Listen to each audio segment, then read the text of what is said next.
fire had long since died in the hearth, leaving behind only a bed of cold, grey ash. The air was thick with dust, its stagnant weight hanging in the vast chamber like the breath of a long-dead thing. Heavy drapes covered the windows, filtering out even the faintest sliver of moonlight. Shadows loomed in the corners, thick and unbroken, and in the centre of it all, slumped in a decayed armchair, sat Veylin. Once his name had struck fear into the hearts of men, whispered in hushed tones across darkened streets. A phantom of the night, a beast in human form, but those were old stories, belonging to an age that felt as distant as the stars. Now he was little more than a withered husk, a remnant of what once was.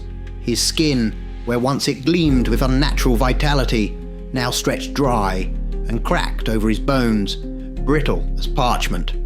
The hunger gnawed at his belly, hollow and ever-present, but it had become like a familiar voice murmuring from a far-off room, easy to ignore.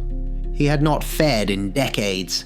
His fingers, long and clawed, rested limply on the arms of his chair, their movement almost imperceptible as he traced patterns into the dust gathered there. He had been seated in the same place for years, unmoving, watching the slow decay of the world around him. The once grand room had become a tomb. The wooden floorboards groaned beneath the weight of neglect, warped and splintered from centuries of damp. Cobwebs clung to the chandeliers above, their crystals dulled by the filth of time. Paintings of long-forgotten figures stared from the walls, their faces obscured by layers of dust and shadow. This house had been a sanctuary once, but now it was nothing more than a forgotten relic, much like its owner. The hunger pulsed again, a slow throb in the pit of his being. A younger version of himself would have answered its call without hesitation, would have swept from the house into the night, leaving nothing but silence and drained corpses in his wake. But Veylin could not bring himself to care. What was the point? He had hunted for centuries, fed on the warm blood of mortals, reveling in the chase, in the moment of the kill, and yet nothing had changed. The centuries had passed, and still he remained. And he was tired in a way that no mortal could ever understand, tired of the endless nights, of the hunger that never truly abated, tired of watching the world move forward without him. He had seen empires rise and crumble into dust, watched as kings and queens played their desperate games, only to fade into obscurity. He had walked streets that no longer existed, spoken languages that had long since died. He had loved once, if such a thing were possible for creatures like him, only to watch that love wither and turn to bones. And now there was only the silence. His gaze shifted to the window, to the faint outline of the moon beyond the thick drapery. It had been a long time since he had ventured beyond these walls. The world had changed in ways he no longer cared to know. Perhaps the mortals had created new monsters to haunt the night, or perhaps they had become their own monsters. His fingers tightened slightly on the arms of his chair.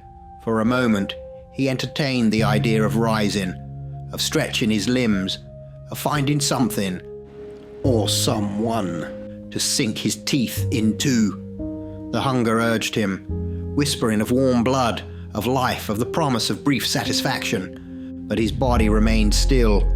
What was the point? Eternity stretched before him like an endless, empty road.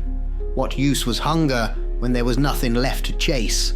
What use was feeding when it would only bring another day of the same? He exhaled, a slow, rattling sound that echoed in the stillness. He could sit here forever. Perhaps if he did, the hunger would eventually consume him, hollow him out until there was nothing left but dust. Perhaps that would be a fitting end. A soft sound reached his ears then, faint, almost imperceptible. A heartbeat. His fingers twitched, his head lifted slightly, just a fraction. It had been so long since he had heard another pulse in this house, since another presence had dared to intrude on his solitude. His withered lips curled slightly at the edges, the ghost of something long forgotten, flickering in his hollow eyes. So, someone had come calling after all. The hunger stirred once more, stronger this time, but still, he did not move. Not yet. The visitor. The heavy door creaked as it swung open, its rusted hinges protesting against years of neglect. The figure standing in the threshold was hunched, frail, an old man wrapped in a threadbare coat. His skin was like parchment, his hands trembling slightly as he gripped the wooden cane. Veylin did not stir. He simply watched, his voice dry and cracked as he asked, "How did you get in?" The old man smiled faintly, his eyes glinting in the dim light. The door was open already. A lie. Veylin knew it, as surely as he knew the feel of blood pulsing through the veins of the living. But it did not matter. He no longer cared. "Then come in," he said. The old man nodded and stepped inside, brushing dust from a chair before lowering himself into it with a sigh. "I'm from Haven Reach Elderly Services. We noticed you hadn't left the house for weeks. We wanted to check in on you." Veylin's hollow eyes studied him. "We?" Yes, me and my team." "Then by all means have a seat." The old man adjusted himself, settling into the chair with practiced patience. He regarded Veylin with an expression that held both wisdom and something else, something unreadable. "How are you doing? Is there anything I can help with? Perhaps shopping, cleaning, maybe contacting loved ones?" Veylin let out a dry, humorless laugh. "Loved ones? They died many years ago, leaving me here forever." His voice dropped into a whisper. "And what's the point of cleaning? Can you clean away 500 years of pain?" The old man's eyes remained on him, patient, thoughtful, and in them Veylin saw not pity, but understanding. The old man sat patiently, his weathered hands resting on the head of his cane. His presence was calm, steady, unshaken by the decayed grandeur of the house, or the withered husk of a man who sat before him. He studied Veylin with quiet curiosity. "You've lived a long time," the old man said. "That must be quite the journey." Veylin scoffed, his voice hollow. "A journey implies a destination. Mine has none. Only an endless road, stretching beyond the horizon, leading to nowhere." He leaned back into his chair, feeling its ancient wood creak beneath him. "Do you know what it is to lose everything, over and over, to build something, to love, to care, only to watch it all crumble into dust?" The old man said nothing, only listening, waiting. Veylin's gaze drifted, his cracked lips twisting with something bitter. "I had friends, lovers, companions, all of them gone. I watched them grow old while I remained the same. I held their hands as they withered, whispered promises that I would never forget them. But what good is memory when you are the only one left?" His voice dropped, barely above a whisper. "They haunt me, not as spirits, but as echoes in my mind. I still feel them, I still love them, but they are gone and I remain." The old man's brows furrowed. "But surely there must be something to look forward to." Veylin let out a dry, mirthless chuckle. "What? Another century? Another millennium? When you live forever, excitement loses its spark, colour fades, companionship loses its lustre. And what is the point of money when I have no needs? I do not age, I do not sicken, and I do not hunger in the way mortals do." He clenched his jaw. "No, this power is not a gift, it is a curse, and I hate it." The old man looked up, his wrinkled face thoughtful. "Is there no way to give it back? This power?" Veylin laughed, sharp and sudden. Give it back to who? Who would want this? The old man shrugged. Surely the power came from somewhere. Veylin's laughter faded, and for the first time in a long time he hesitated. Yes, he admitted slowly. I suppose it must have. The old man nodded as if this were the simplest conclusion in the world. Then give it back. I am sure whoever loaned you this gift would be happy to take it back. Veylin snapped his head up, startled, his withered eyes narrowing. You speak as if you know something. The old man smiled faintly. Me? No, I'm just guessing. He tapped his cane against the floor. I borrowed a lawnmower once. Didn't need it anymore, so I just gave it back. Figured this might be the same kind of thing. Veylin stared at him for a long time. Then slowly, his shoulders relaxed, and he exhaled, his breath rattling like dry leaves. Perhaps, he murmured. The old man leaned forward slightly, his fingers tightening around the worn handle of his cane. He tilted his head, watching Veylin with the patient curiosity of someone attempting to solve a riddle. So what are you going to do for eternity? The old man asked. Just sit here? Yes, Veylin said without hesitation. That is exactly what I intend to do. The old man sighed, shaking his head. Seems a shame. You, sitting here, rotting away like the walls around you. Veylin smirked, though it was a tired, empty thing. I wasn't always like this. Oh no. Once, I was something to behold. You should have seen me in my prime, before the lie sank into me, before I realized this was a curse, not a gift. He leaned back, his hollow eyes turning inward, lost in memory. Oh, you should have seen me. He closed his eyes, and for a moment, he wasn't in this withering house, this crumbling prison. He was elsewhere. Another time, another world. There was a night in Venice, centuries ago. Veylin began, his voice almost reverent. The city was alive with music, laughter, the glimmer of lanterns casting golden reflections on the canals. I wore a mask as they all did, gliding through the revelers with a grace that made men envious and women swoon. They didn't know what I was, only that I was charming, mysterious, something to be desired. He chuckled, a flicker of amusement crossing his features. I danced with a duchess that night, her perfume intoxicating even to me.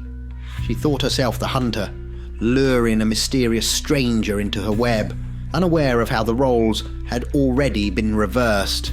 When I finally revealed myself to her, when she saw the truth, oh, the way her breath hitched, the mixture of terror and desire in her eyes.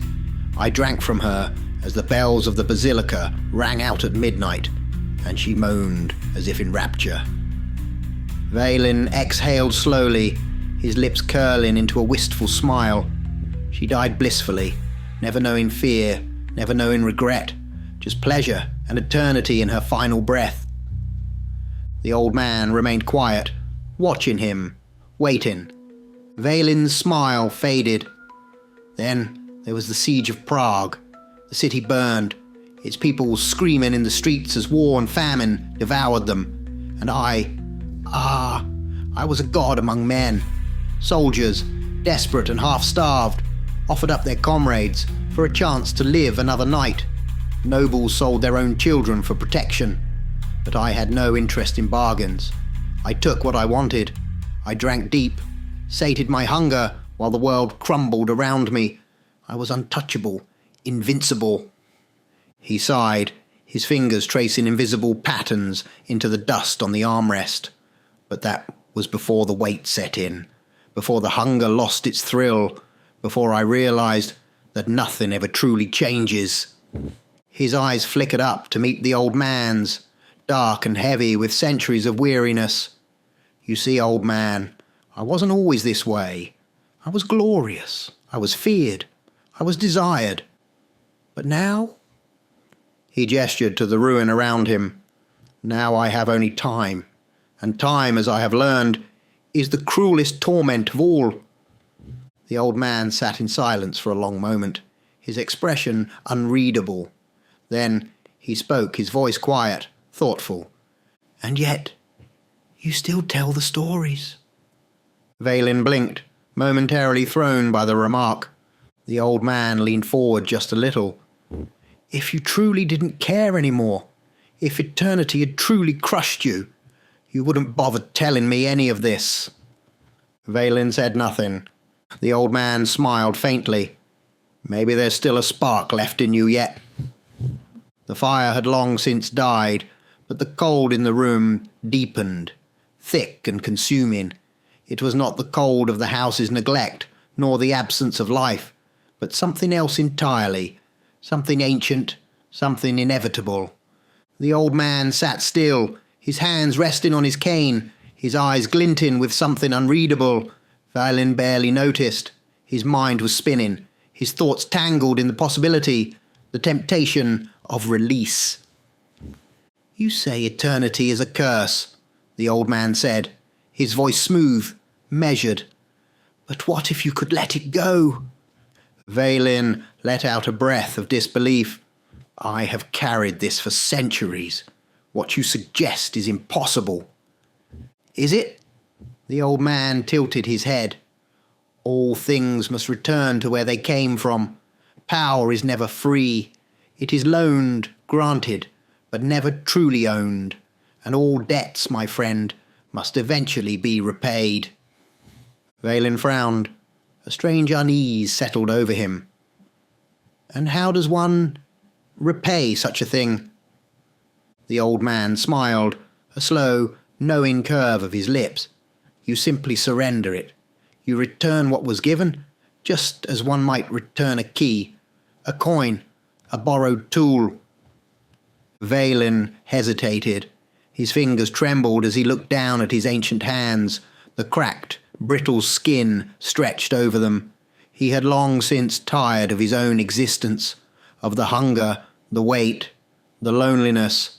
Had he truly suffered all this time because he had never thought to give it back? The old man watched him, waiting. Veylin's voice was barely a whisper. I give it back." The moment the words left his lips, the air in the room twisted, a force unlike anything he had ever known surging through him. His body jerked, as if something had reached inside him, grabbing hold of his very essence. His soul was unraveling. He gasped, his eyes wide as tendrils of dark energy curled around him, pulling, draining, stripping away everything he was. His body shriveled, withered, his ancient flesh turned into nothing but a husk, an empty hollow shell. He felt himself being pulled, not into death, but into something far worse, a chasm of eternal servitude. The old man was no longer old. His back straightened, his form stretching, shifting. The wrinkles melted away, replaced with smooth alabaster skin. His eyes gleamed with an unnatural glow, sharp as obsidian, endless as the void. Veylin's mouth trembled, his voice barely a whisper. "Who? What are you?" The figure before him smiled. Something cold, something endless. "You may call me Nocturna." Veylin tried to scream, but he had no voice. His essence was being pulled away, dragged into the abyss, into a place that had no name, no form, only endless hunger. His body, his mind, everything that made him what he was, dissolved into the dark, into Nocturna's domain. He would never truly die. For eternity, he would remain, a wraith, a presence stripped of self, existing only to serve, to feed the god who had reclaimed him. The husk that had once been Veylin sat unmoving in the chair, nothing but dust and bones. Nocturna exhaled, stretching his fingers, feeling the reclaimed power hum beneath his skin. "All debts must be paid," he murmured, before turning and walking out into the night. Behind him, the house was silent.